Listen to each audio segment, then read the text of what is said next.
Being attacked, not exactly something you look forward to, but listening to Jim Bullard, you might wonder. Because when you leave here, you will be looking forward to being attacked. Actually, Lieutenant Bullard is taking the subject of self-defense a bit tongue-in-cheek. The Memphis police officer is the author of a critically acclaimed book on self-defense, and after 15 years of teaching students how not to be the victim of an attack, he's earned the right to instill a little bit of humor into an otherwise morbid subject. This program is not designed to close throats, burst eardrums, pop eyes out, or cave chest in. That's not the message. But the message is return to freedom. Students learn basic self-defense techniques, such as using the element of surprise and turning an ordinary ballpoint pen or set of car keys into lethal weapons. They also learn confidence. I've never been that frightened anyway, but now I feel just so much more confident. I believe that I would be able to go down any street and protect myself, not looking for anything particular to happen, but to be aware just from the seminar today. The seminars are free, not a bad price for a little peace of mind. Terry Stanton, WSFA TV News.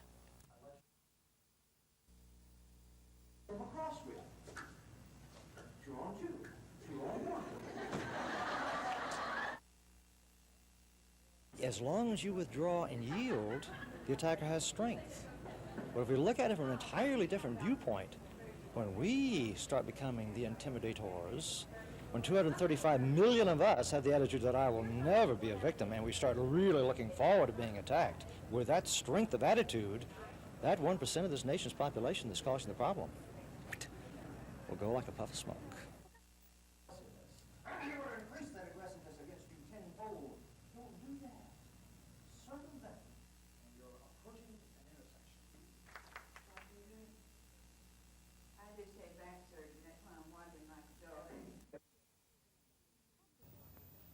Last year, fires in Montgomery consumed more than $4.5 million worth of property.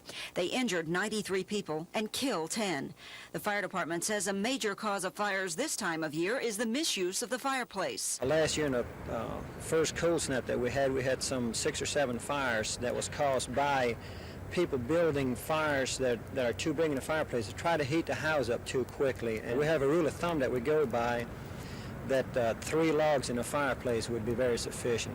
Wirt says fireplace fires can reach 3,000 degrees. Another problem? Space heaters are real dangerous. If a person doesn't know how to use them, the best thing to do is really stay away from them and till you can get some good advice on how to use a space heater. There is also some basic fire safety equipment every home should have.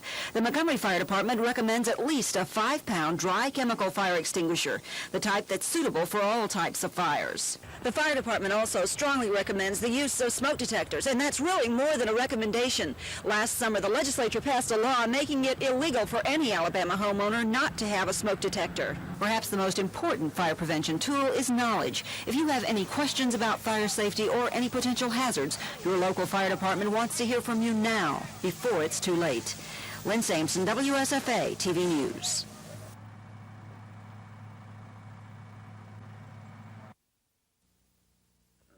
Urban renewal programs in the 1960s and 1980s, there's just no place that one would want to live more. Prosperity in one direction, decline, decay, and malaise in the other. The vacant storefronts that we see along Montgomery Street and on up Dexter Avenue stand out in stark contrast to us, to the busy shops in Montgomery Mall and Eastdale Mall. And certainly they are a constant reminder to us of the problem of the flight to the suburbs. 1960s and 1970s, more than denature some of our most historic buildings. And really, getting down to some specifics now, let me tell you, Central Business District. And certainly the economic benefits of that type of a corridor will be felt throughout the rest of the Central Business District. We've had tremendous problems with annexation in Montgomery County, with areas that have been annexed by the municipalities and they are not receiving the services. And people want to receive all of the municipal services, and they're not receiving it, so they look to the county governing body to provide them with those services, and we have not been able to do that. So like they're in the middle, so to speak. They're not really part of the city yet, and they're really not part of the county. Is that what? Right, they're really no man's land, as we call it, because the county sends them to the city and the city sends them to the county. So as a result, they end up just going back and forth from the county body to the city body. And my thing is, if somebody's been annexed into the city, then certainly they should be receiving all of the city services. Request for street maintenance on Old College Development number 2. We tax these folks a little different. I understand. Are we doing whether or not we are doing? Down to it, I'm sure we probably spend. We've had tremendous problems with annexation in Montgomery County, with areas that have been annexed by the municipalities and they are not receiving the services. And people want to receive all of the municipal services, and they're not receiving it, so they look to the county governing body to provide them with those services, and we have not been able to do that.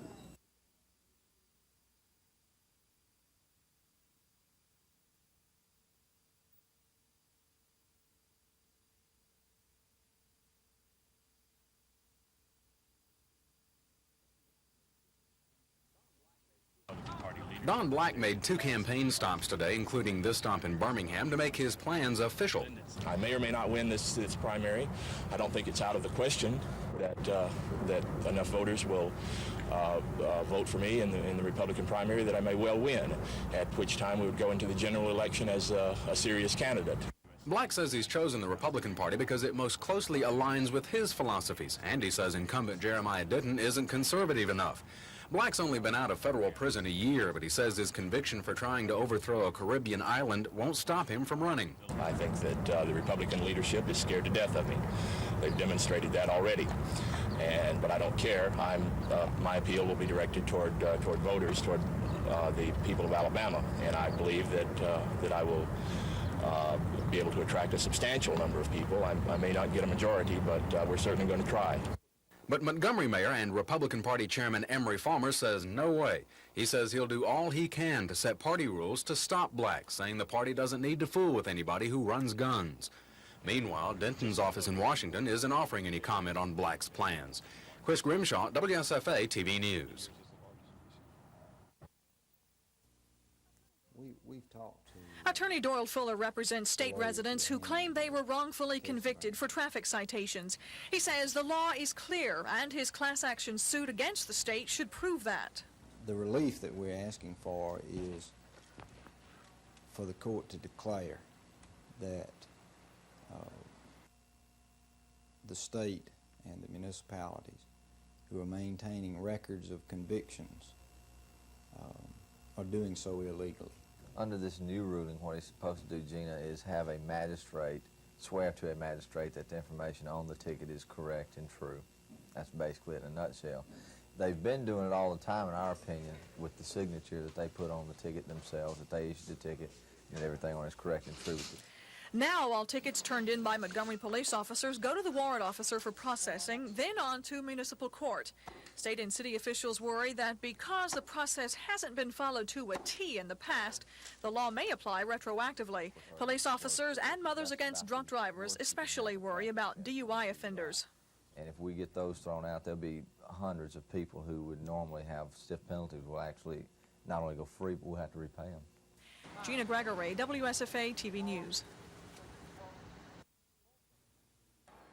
Homecoming 1985 proved to be a very happy one for the Alabama Crimson Tide. Saturday afternoon, the Tide cruised to a 44-28 homecoming win over Mississippi State.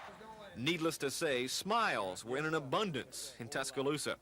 But perhaps the biggest smile belonged to Gene Jelks, and with good reason. The freshman tailback from Gadsden became the first player in the school's history to crack the 100-yard barrier in both rushing and receiving. He picked up 168 yards on the ground and added another 120 on 3 pass receptions. I just felt like Gene Jelks was ready for a big game, and he certainly came through with flying colors, and I'm real happy for him for that. He had just about our whole offense, but good concentration catching the ball and running the ball, hanging on to it. Just it's just a guy who's a freshman back, and he's got a great future. We got so many great running backs. All of us capable of doing well. So I just got the call today, and I just took advantage of it. You're going to remember this day for a long time, Oh, yes, the rest of my life. But perhaps there was one minor disappointment for Jelks on this day. He failed to score a touchdown. He came oh so close twice, once on this 51-yard pass reception. And on this 62-yard scamper, Jelks was a single tackle away from going all the way. He just ran me down from my angle. So, you know, it's, I guess, you know, what you say, a freshman mistake, you know, but when I get a little bit more experience and, you know, I feel that I'll be better. And next time he won't catch me. And one must believe there will be many more next times for Gene Jelks. In Tuscaloosa, Mark Thornhill, WSFA TV Sports.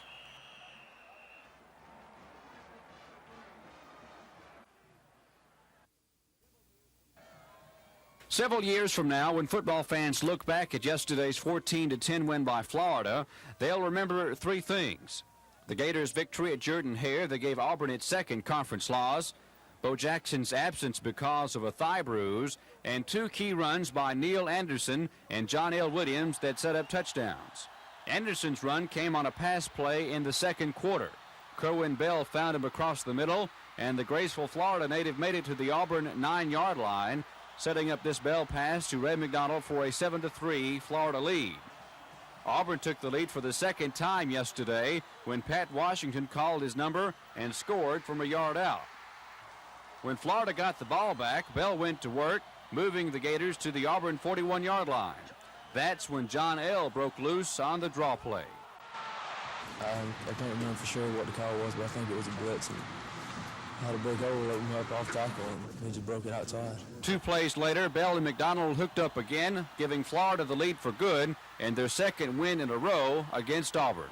We stopped ourselves so many times, and plus they played a good D. You know, they attacked our strong points and just shut us down when we needed to have it. We can't give up now. We worked too hard. We worked hard for 4 years since we've been here. We just got to try to finish up strong. In Tuscaloosa, there were smiles on the faces of all Alabama players. They did not allow a repeat of last year's homecoming loss to Vanderbilt. Alabama came out in the second quarter to put away Mississippi State.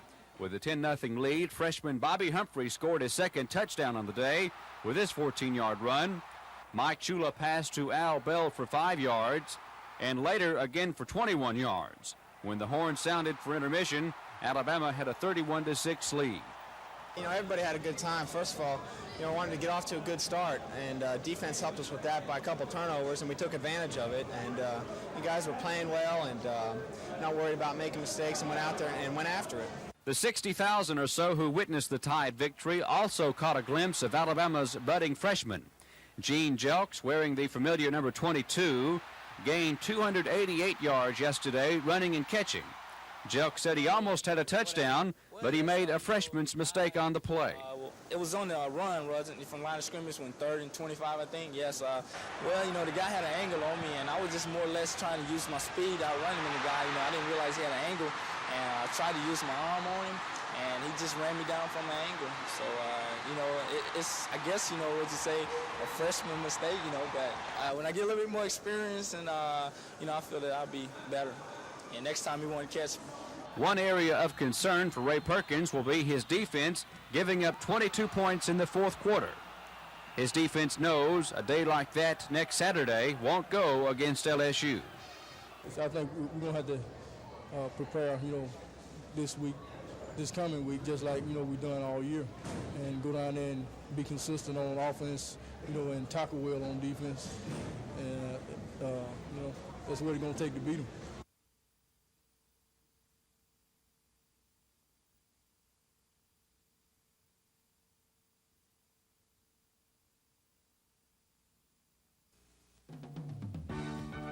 Packers were intent on unplugging William the Refrigerator Perry, but by the use of a little deception, the Bears took a 7-3 lead when Jim McMahon hit Perry with a 4-yard toss. The Refrigerator can do everything: run, catch, and dance. But the Bears were trailing 10-9 in the fourth quarter when the real running back, Walter Payton, danced 27 yards for the touchdown, and Chicago remained the only undefeated team in the NFL. In Foxborough, Miami had a 13-3 lead through 3 quarters. But in the fourth, the Patriots woke up when on 4th and 1, it was Grogan to Tupu, back to Grogan, and he finds Greg Hawthorne for 28 yards in the touchdown, making it 13-10. Then with 3 minutes left, Grogan calls his own number. As he rolls right, he goes untouched into the end zone. The Patriots have won 5 straight, and are right in the race for the AFC East. The leaders of that division, the New York Jets, disposed of the Indianapolis Colts. Ken O'Brien passed for 164 yards, and this was one of 3 of his touchdown passes. New York scored 5 times in their first 6 possessions. Dennis Blidgen went 28 yards for the score. The Jets were up 35-3 at the half and coasted from there 35-17. In the Kingdome, the Seahawks ambushed the Raiders. Leading 12-0, Terry Taylor blocked this Chris Barr field goal, and teammate Byron Walker got a good bounce and took it 56 yards for the touchdown, 19-0 Hawks. Seattle blitzed the Raiders with 23 second-quarter points. Terry Taylor, again the man on the spot, picks off this Wilson pass and returns it 75 yards. Seattle buries the Raiders 33-3. In San Diego, the Chargers were beating the Broncos 17-3 when John Elway hits Gerald Wilhite. It appears Denver may score, but Wilhite fumbles, goes into the end zone, and San Diego recovers. It turned out to be a 14-point turnaround because Fouts hands off to McGee, who pitches it to Gary Anderson. He goes 16 yards around the left side for the touchdown. 24-3 Chargers. They go on to win 30-10. Cleveland was desperate to break the jinx of Three Rivers Stadium. They even brought their own dirt in an attempt to break their winless streak. And when Matt Barr hit this field goal with 4 minutes left, Cleveland had a 9-7 lead. But as fate would have it, the Steelers set up Gary Anderson with a 25-yard field goal, which he hit with 9 seconds left to play, and Pittsburgh won it 10-9. The Vikings took a 13-3 lead when Ted Brown scored from 1 yard out. But Joe Ferguson, replacing an injured Eric Hipple, scored on this 1-yard plunge to bring the Lions back. But with the score tied at 13, Jan Stenerud connected, giving the Vikings a 16-13 win. The Giants got their only touchdown in the third when Joe Morris went 7 yards to tie the game at 13. But New York got 5 field goals from new kicker Eric Schubert, and that was the difference. Tampa stays winless 22-20 Giants. Mike Cunningham for NBC News.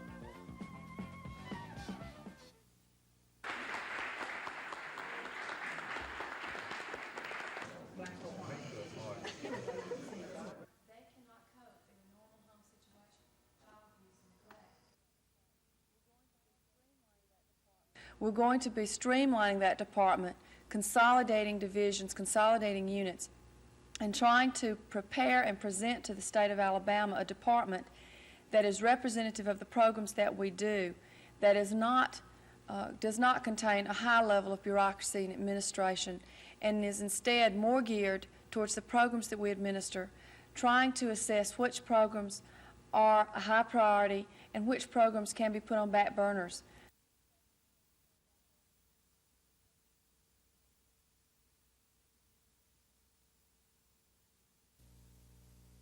Mortgage bonds are secured ratably with the company's other outstanding bonds. Has the applicant elected were potential investors. Therefore, there was no rate at the lowest available interest cost. There will be very, very minimal effect upon the ratepayer, because what we will do is we will, once we sell these bonds, we will then go back and pay off the debt that we already owe to banks. So there will be very minimal effect upon ratepayers.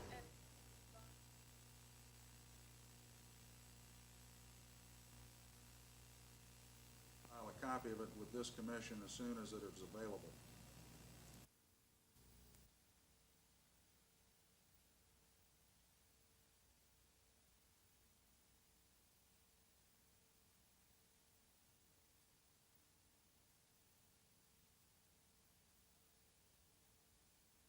Caused him justifiably to recant. The odds are, in my view right now, a truthful lady has given sworn testimony which makes me believe we have sent a man back to God knows what, and then given the signal back to all of the folks who want to get out of that arrangement that they better not rely on us, just as the Shah of Iran and Jim and other leaders have not been able to rely on us because we're not looking at things realistically. But I'm not looking for television cameras or any fame or whatever. When I say this, I say it because my whole consciousness motivates me to say it, because I think we're sick over here with that kind of naivete and complacency. And I believe it.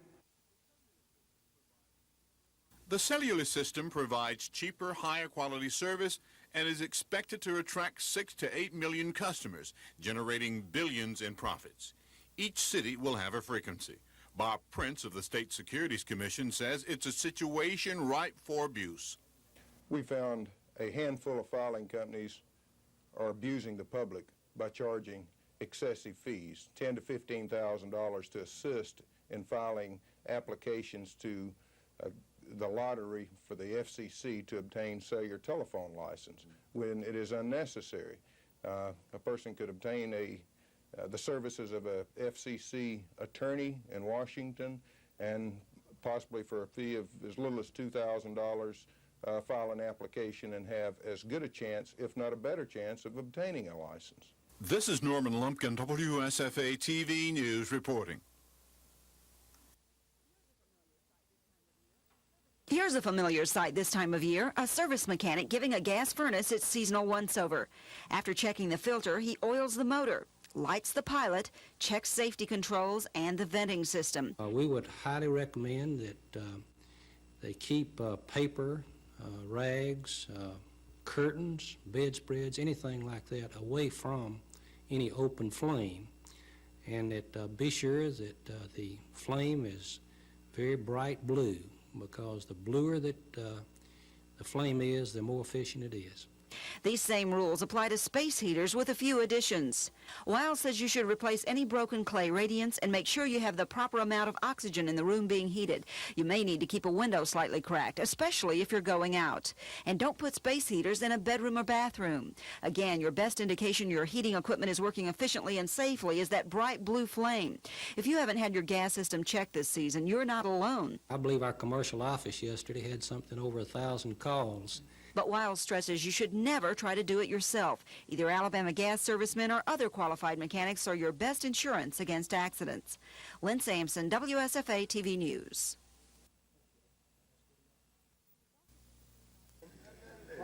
Dr. Booker T. Watley and Tom Moynihan are two of a kind, both pioneers. One you may be more familiar with. Moynihan is the owner of the Detroit Tigers baseball team.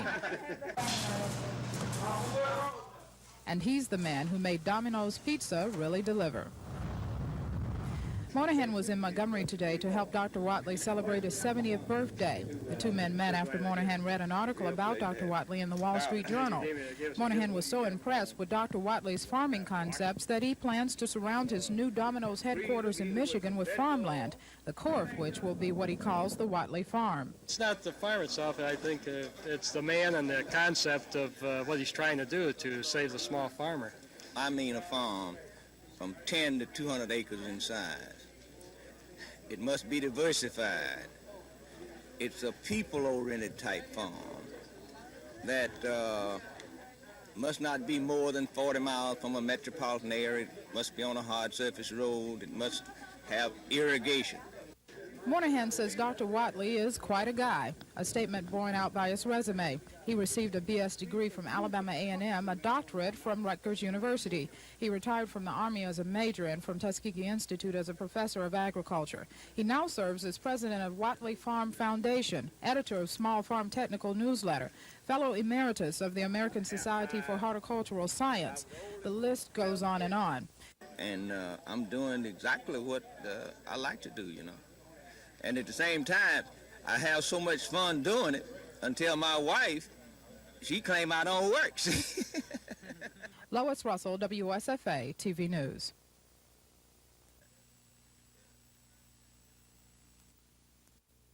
Are in order and on file with the clerk, and it's in order. By raising your hand. 7. Opposed? Abstained? We will be opposed to annexation. Will you join Mr. Knight in going to the Justice Department? I concur with Mr. Knight. Do you think the county should have a hand in annexation from now on? I think the county should have a hand in annexation as well as the city. And Mr. Gilmore and other members want to have a good Donnybrook over it, I say let's have at it. What about charges the city is slow to provide services when? Well, we never promised that the annexed area would have all the city services. It's very carefully spelled out in the bill. It is very carefully spelled out in the ordinance that there would be no city taxes on the property until all 7 city services were provided. That provision was placed in the bill and placed in the ordinance so that no one would be worse off. They were brought in. They would not have city taxes, but they would not have city taxes if they had stayed out. But they do have the right to vote in the city. They get first call police and fire protection.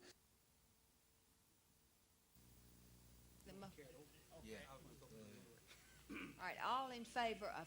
At this time, the different districts are equal.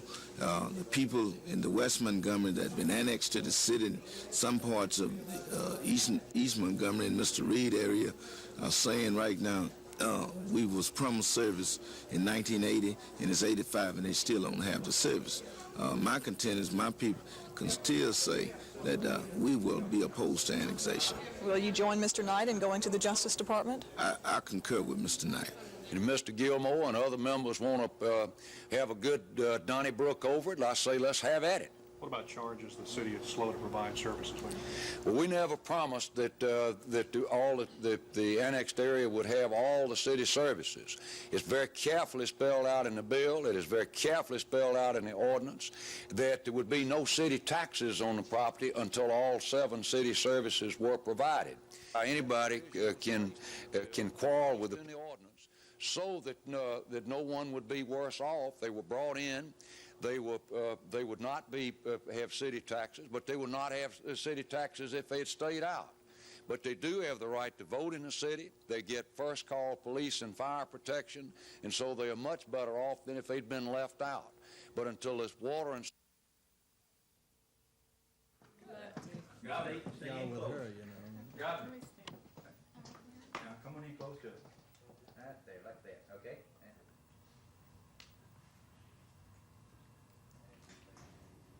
Are you here today just for a picture opportunity? Thank you. It's nice to meet you. You tell them out there they're going to give you a colonel's commission out there. Look at that. Let's see if there's an office here. Very good to see you. Thank you. Thank you. Our fans, and I'm sure the news media, expect him to go out and perform miracles every week, like he's done basically every week this year. But the guy, if you cut him, he'll bleed, and he's got bones and that'll break. It's like last year. He's got muscles that'll bruise. For anybody to question whether the guy's got courage or whether he'll play in the big games or not, you need to go back and check his record in the big games over the years. In the Sugar Bowl against Alabama, the 3 years that he's played against Alabama, he's won 2 of them, and the only reason he didn't win last year is because we didn't have sense enough to give him the football. Against Florida 2 years ago, we rushed for 196 yards here, and I'd say he had a lot to do with it. If one individual was going to win a football game, a big one, what I'm really saying is that I'm going to stick with the guys that live in this dome, and we ain't about to roll over and play dead, and we ain't going to throw in the towel, and all them fair weather friends that love you when you're on top, and I ain't going to have a lot of time for them. Ain't going to have a lot of time for them.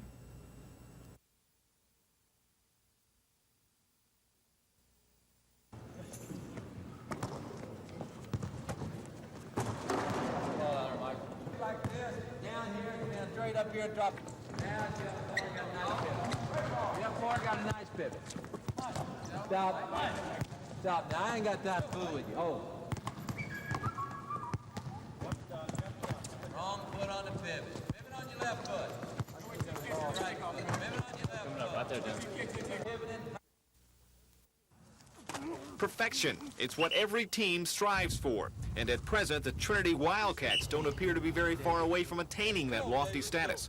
Coach Randy Locke's team wrapped up a perfect 9-0 regular season this past Friday night, with running back Bubba Ogwin's 129 yards rushing and 2 touchdowns, and a very stalwart defensive effort. The Wildcats blanked Highland Home 19-0. With the win, Trinity captured the Class 1A Area 9 championship.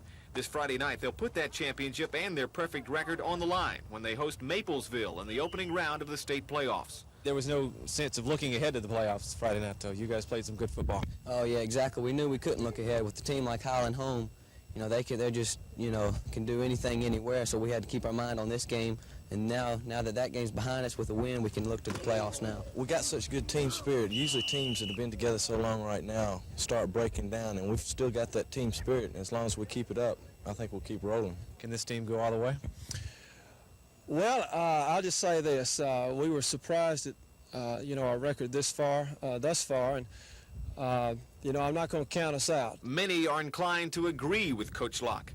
Friday night's win certainly did nothing to change anyone's mind. So for their win over Highland Home this past Friday night, the Trinity Wildcats are McDonald's High School football team of the week this week. Coach Locke, congratulations to you. Well, thank you very much. This is a real honor, and our team played real hard, and I just hope that we play well Friday night. All right. Good luck to you. Reporting from Trinity High School, Mark Thornhill, WSFA TV Sports.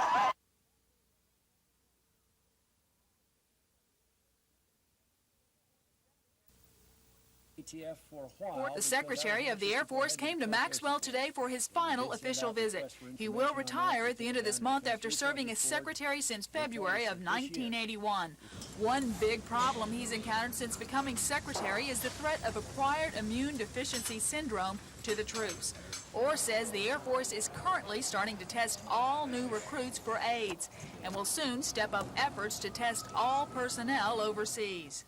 Our position is fairly clear because every one of our people is a potential battlefield donor, and if you have AIDS, which apparently is now, most authorities think, passed by sexual intercourse or blood, you're not going to deliberately expose your people. We also have another problem, and that is that if a person is AIDS susceptible, we give them all kinds of inoculations when they come in. Now, immediately, if you have someone that has no immune deficiency system in their body, you run the risk you're going to give them something that'll kill them. In response to another question, Orr said he disagrees with a report by 2 congressmen which calls for the abolition of the Joint Chiefs of Staff. My feeling is if it ain't broke, don't fix it, and I don't see that it's broke. Orr says the top 10 people in the Defense Department were not consulted by congressional staff members who prepared the report. Lisa Walsh, WSFA TV News.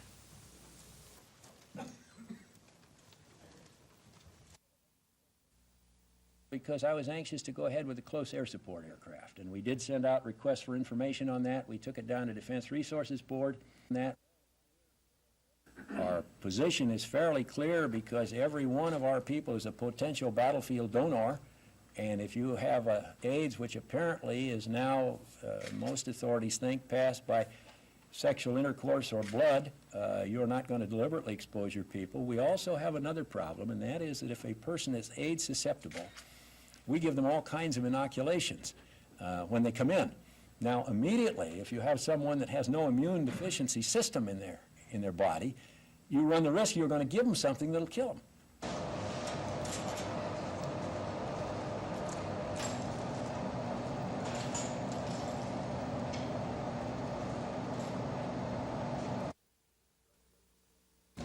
Good job.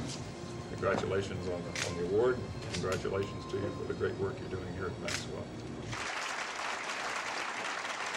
So let's continue to do some good to help someone. Thank you.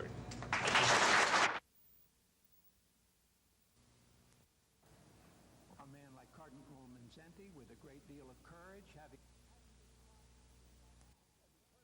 having been caught in that act and returned aboard the ship and confronted, undoubtedly threatened, coerced, and so on, why would the INS believe that he wouldn't change his story simply because he's sitting on United States soil, whether or not Russian observers were sitting there? They could have planted fears in his mind beyond, apparently, your imagination. But that was He never deviated from that. In fact, as I understand it, he became quite irate in insisting on that, that it was the conclusion of the State Department representative who deals in these matters and ours, that that was his desire. I don't understand why it's such a secret that a man can be intimidated to change his story by virtue of, say, applying pain to him, say that same pain will be applied to your mother, or we will do this or that to your mother if you don't do it.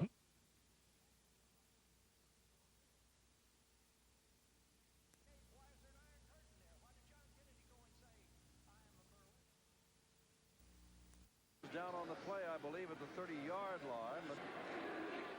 Big pitch back. This is Woodside who had a 20-yard run earlier, and he's got a first down here. Keith will figure it out.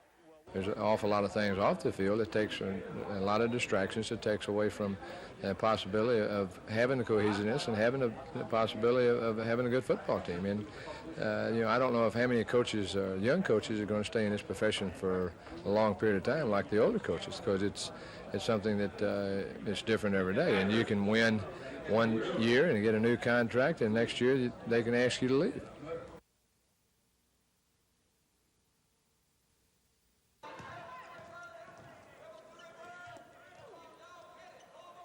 We wanted to give the people in Montgomery an opportunity to see them, and we wanted to play on an away court because basically all of our December schedule is on the road.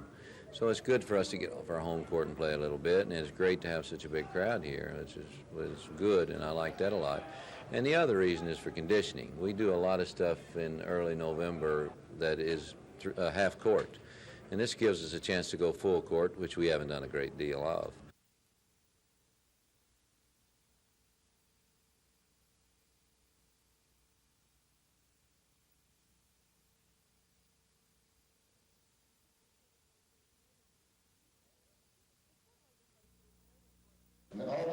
The state legislature is noted for its suspicion of the Department of Painters and Security, and that's one of the reasons for a string of statewide hearings held by the Joint Legislative Committee on Children's Services. I feel we must educate the legislature that there are some severe problems out here. Children are our future, and if we don't take care of them now, and in my opinion, some small ways, and we're going to take care of them later in detention facilities and mental health facilities and in prisons, which are going to cost a lot more money. Corbett's committee is listening to personal accounts of the problems faced not only by social workers, but also by the police officers, psychologists, and judges who deal with children. Somehow or another, our attention has been detracted from what I believe was the original purpose of the welfare system in Alabama, and that is to deal with abused, neglected, and dependent children.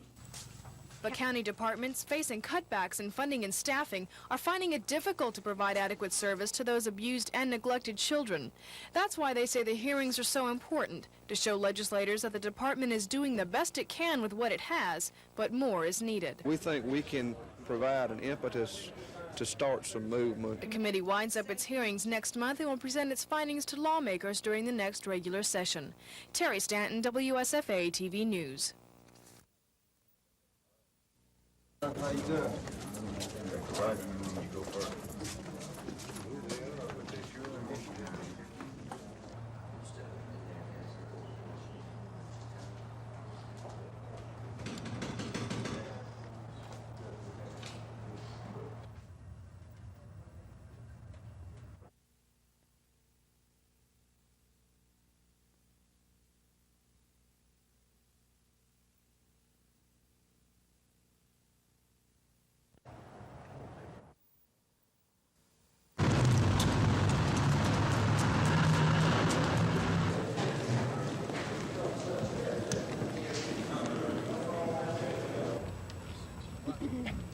Any comments, Mayor, before you go in? But what? What you look for? What you gonna say?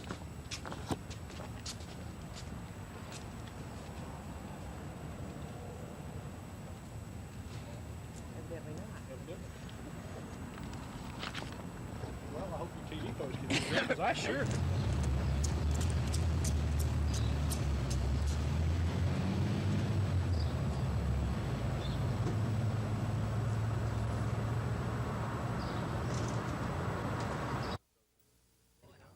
The Montgomery Firefighters Association contends Fire Chief Wayne Greer, 3 officers, and the city are trying to break Local 1444 by scaring members and prospective members away.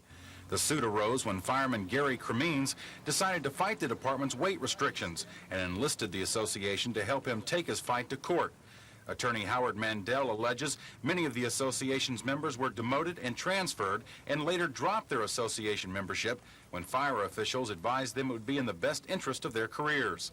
City Attorney George Azar says Cremines didn't follow department regulations in filing a grievance, and the association lost members because firefighters were leery of using union dues to sue fellow firefighters. Federal Judge Robert Varner will continue to hear testimony tomorrow morning. Dean Argo, WSFA TV News. Hello, Senator. This is Lynn Sampson, WSFA TV Montgomery. The recent defections and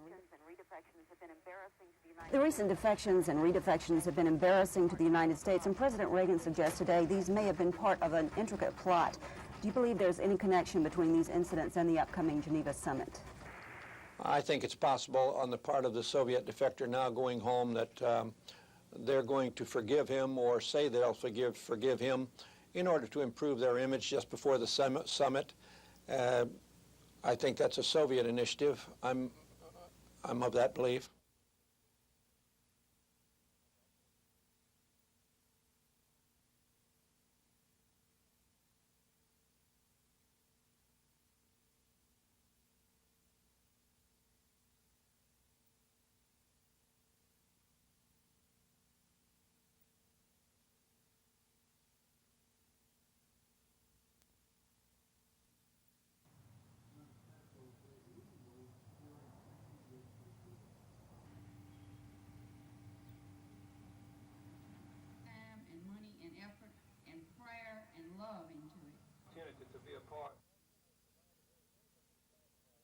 The building also will provide a very intimate recital hall of 120 seats, so that's going to provide an opportunity for faculty and students as well as visiting artists to have a truly fine, intimate recital hall.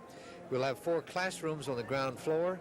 We will have 6 studios for the faculty, each with a new piano in their own office, as well as a number of practice rooms, I think perhaps about 12.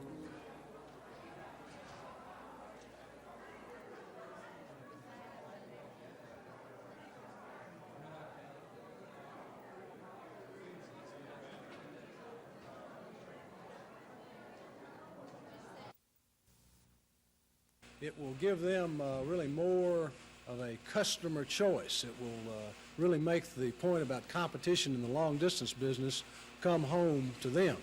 It's also real important that they go ahead and turn this ballot back in, send this ballot back in to South Central Bell so that we don't have to assign them to one of the long-distance companies.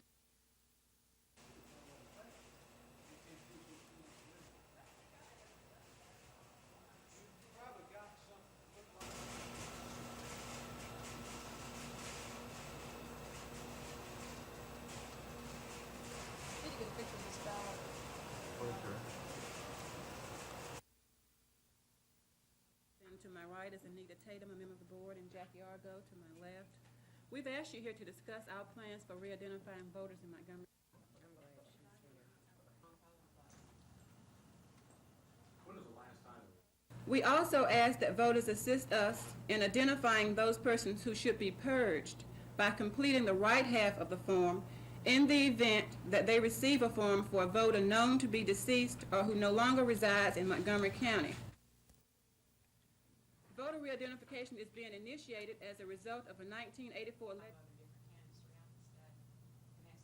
We're so heavily with the names is when the legislature passed this, the Alabama law, which you have in your packet, it enabled the state of Alabama and all the other counties in Alabama. About where I'm standing, about that position. Lower? You ought to see. That's ideal. Good.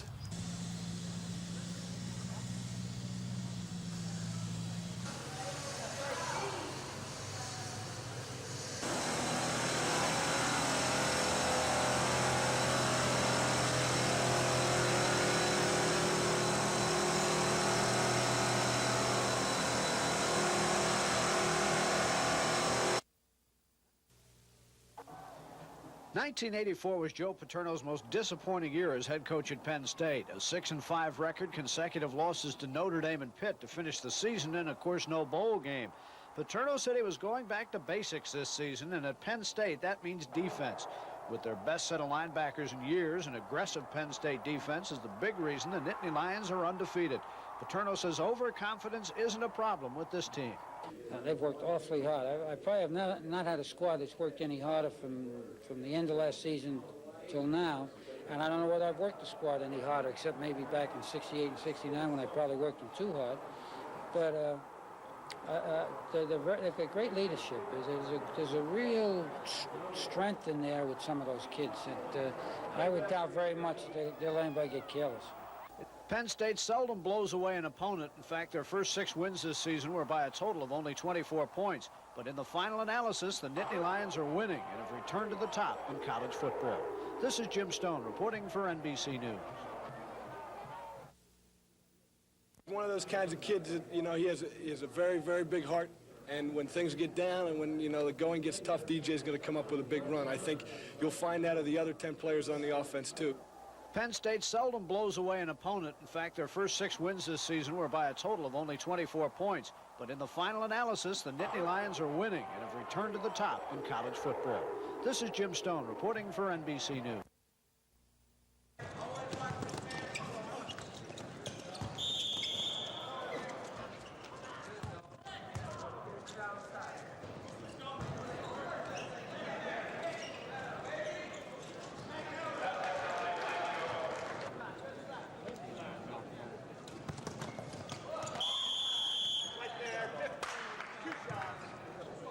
Do not play the play. Guard dog.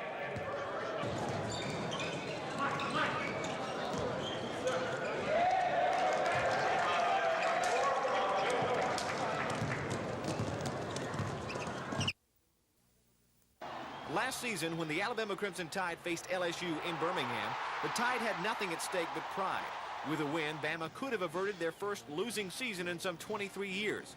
It didn't happen. The Tide dropped a hard-fought 16-14 decision. This Saturday, when the two meet again, the stakes will be much higher.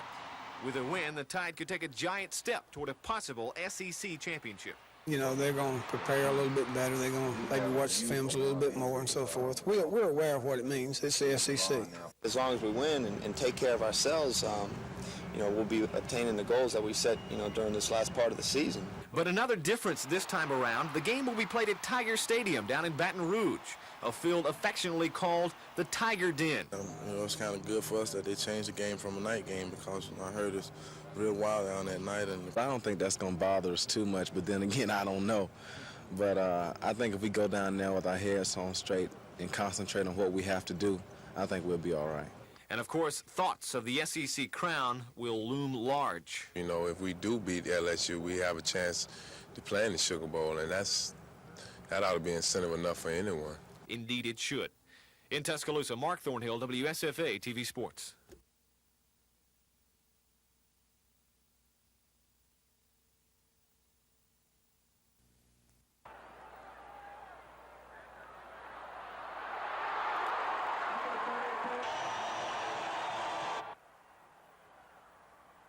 You got to look at it from a player's standpoint, and that is whenever those people sit up in the stands and they criticize Auburn because we are losing, they aren't true fans to begin with. They are your fans when you're losing, and they are the big criticizers, or they are the fans when you're winning and the criticizers when you're losing. And we don't need those type of fans cheering for us, because I am quite sure those fans that are sitting in the stands doing all that criticizing, they have never played a down of college football.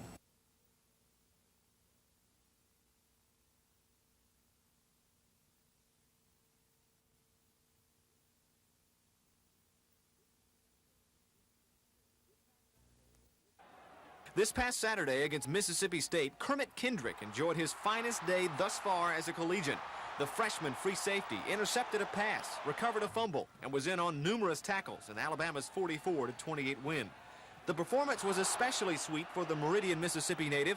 as he had a chance to show off for some of his fellow Mississippians. It was special playing against some of the old guys I played with in high school, and it's also gratifying. It's always gratifying to win a game. Through 8 games, Kermit has figured prominently into the picture in the Tide secondary. Could you have anticipated that this was going to happen this year to you? No, I was really surprised. I just came in and just wanted to give my best effort and show the coaches that they made a good investment by giving me a scholarship, and I guess it's paying off for me right now. No doubt everyone's hoping Kermit will pay off more dividends this weekend when the Tide travels to Baton Rouge to take on LSU. The Tigers possess an explosive running back tandem in Dalton Hilliard and Gary James. What's the plan to stop these two guys? Well, I know for one thing we're going to have to tackle well. They're both good runners, and James is the leading receiver in the SEC. So we have our work cut out for us. And then Wickersham, they have an outstanding quarterback. Yeah, he has a really strong arm. He can pull it down. He can run with it, too. So we're going to have to contain him and get a good rush on him. So the heat's on you guys again, right? Yes, sir. Always seems to fall on you guys. Yeah, but I think we like it that way. And thus far, Kermit Kendrick has backed that up.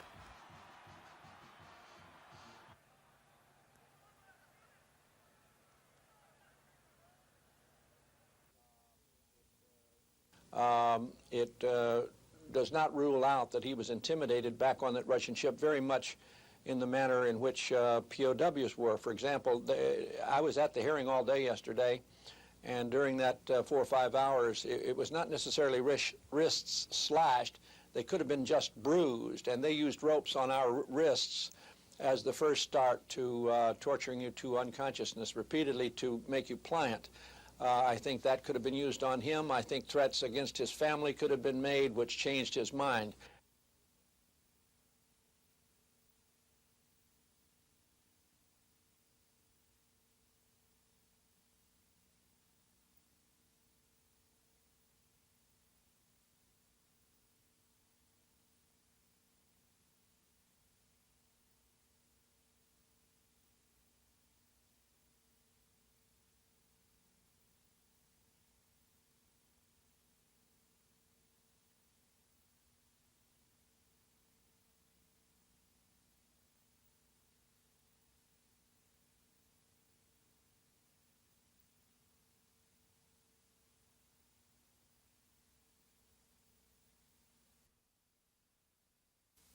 Like he know what he's doing a little.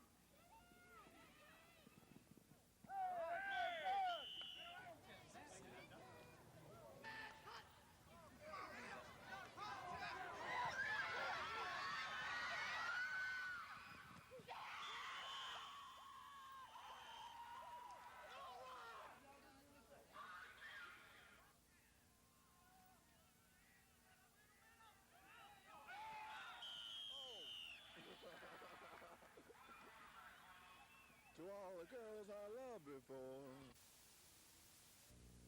I never thought I'd ever have to play I appreciate that, guys and girls. Coach, happy birthday. Your team going to give you a birthday present Saturday. No, I hope they give themselves one. You know, they're the ones that do the work and the sweat and all that. Go through all the bumps and bruises of practice and so forth, but they're the most important ones, and I'd like to see them win it for themselves.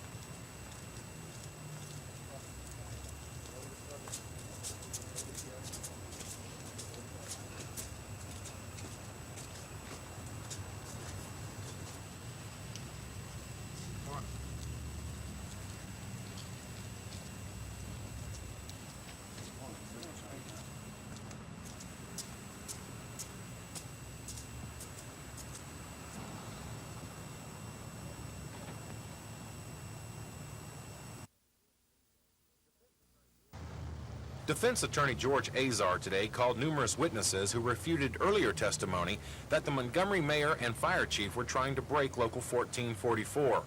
The Montgomery Firemen's Association contends when the organization voted on August the 1st to back a fireman bucking the fire department's weight program, efforts by the city administration were begun to close the association. But Mayor Falmer and Fire Chief Wayne Greer both testified this afternoon that neither they nor anyone under orders ever harassed, coerced, demoted, or reassigned city firemen because of their participation in Local 1444.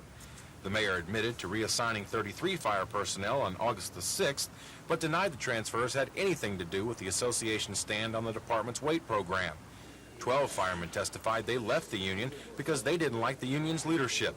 The association wants Judge Robert Varner to issue a preliminary injunction against the city, stopping what it says is further harassment and coercion while the lawsuit is waiting to be heard. Dean Argo, WSFA TV News.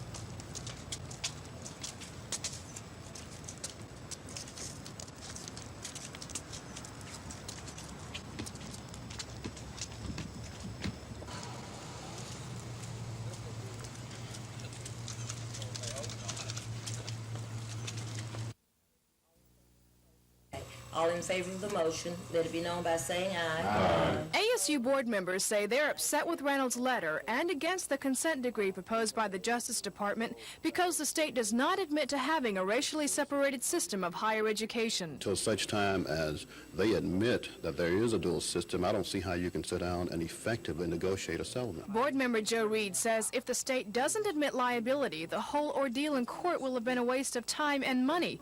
And he says Reynolds' letter is simply a ploy to waste even more time. Reynolds' letter to Judge Clemens states that Alabama State University declined an invitation to meet with the Justice Department, but Reed says that's not so. This is a case where the foxes got together to decide on the future of the chickens, and there just happen to be some chickens around who don't trust the foxes. Reed says, in effect, they've made no progress in the case. He says they're still waiting for the state to admit there is a problem, and until then, there can be no solutions. Terry Stanton, WSFA TV News. Opposed? The ayes have it. The motion carries. That merger is the appropriate remedy to end. Mr. Reynolds, Bradford Reynolds. Is there any? Thank you. Alabama State was not invited to participate in these discussions. That's true, and I don't need to beg that question. And this is a case where the foxes got together to decide on the future of the chickens. And there just happen to be some chickens around who don't trust the foxes. You've given us the authority to do it before in the last. Number two, you will recall that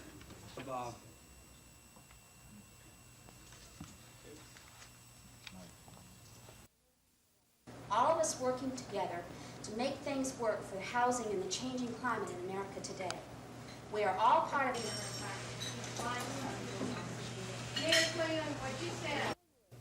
In the next 4 years, it could cost our government $936 billion plus in interest alone on the federal deficit. And that's our money. It's our money paying interest on our money that is being borrowed by the federal government in competition with our borrowing as private free enterprise. These numbers are on your name card, name tag. You know my positions on the most important issues of this campaign. I started off this morning.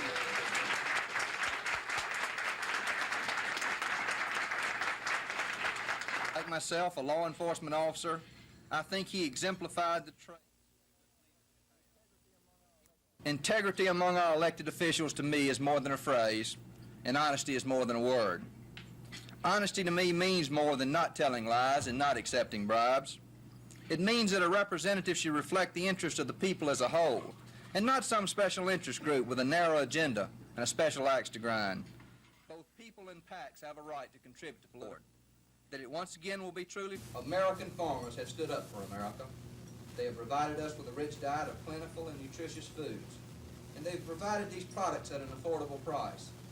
It's time for all Americans 200 years ago. One who represents every county in this district in an equitable and fair manner.